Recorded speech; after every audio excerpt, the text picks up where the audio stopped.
एक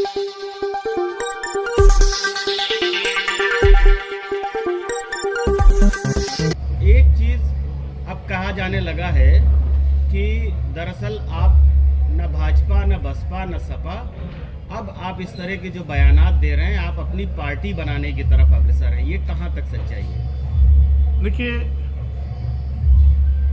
कयासबाजी कोई कुछ भी लगाए, उसका कयासबाजी का कोई उत्तर नहीं होता।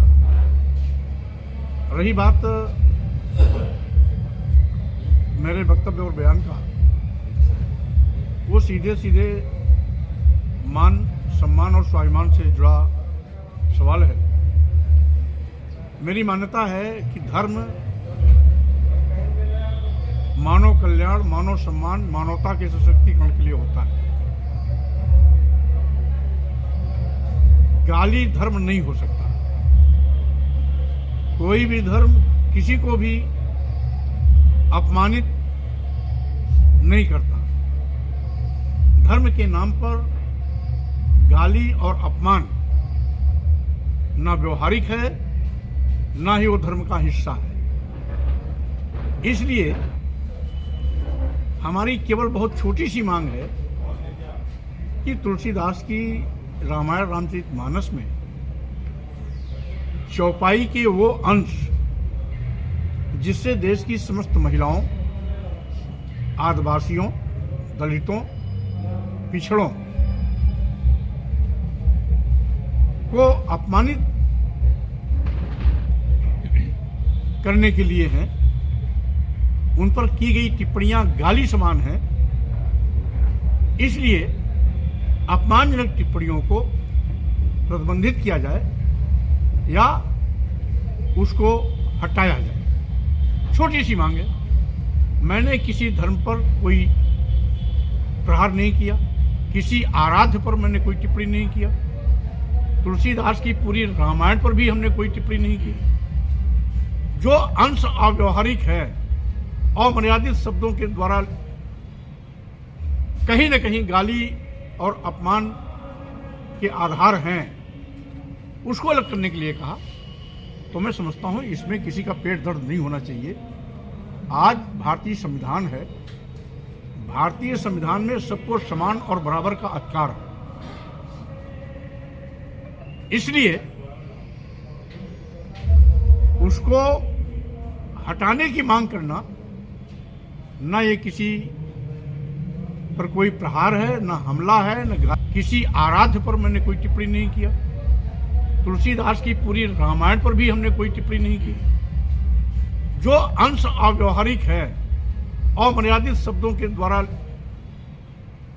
कहीं न कहीं गाली और अपमान के आधार हैं, उसको अलग करने के लिए कहा, तो मैं समझता हूं इसमें किसी का पेट दर्द नहीं होना चाहिए। आज भारतीय संविधान है। भारतीय संविधान में सबको समान और बराबर का अधिकार है। इसलिए उसको हटाने की मांग करना, ना ये किसी पर कोई प्रहार है, ना हमला है, ना गाली है, बल्कि न्याय और इंसाफ की मांग है। अगर हम न्याय मांगते हैं तो भी दूसरे लोगों का सिर फटता है, सिर दर्द होता है, पेट में दर्द होता है। हम समझते हैं गाली देने वालों के लिए गाली अच्छी हो सकती है, गाली धर्म उनके लिए हो सकता है, लेकिन जिसको गाली मिलती है उसकी पीड़ा पूछिए। और अभी तक मेरे बयान पर केवल उन्हीं लोगों ने आपत्ति दर्ज की है जो गाली देने वाली जमात में है। गाली देने वाले जमात के लोग केवल मेरे बयान पर टिप्पणी कर रहे हैं। अगर हिंदू वर्ण व्यवस्था के 4 वर्णों को लिया जाए तो केवल एक वर्ण व्यवस्था के लोग मेरे खिलाफ हैं, 3 वर्ण व्यवस्था के लोग हमारे साथ हैं। कौन है?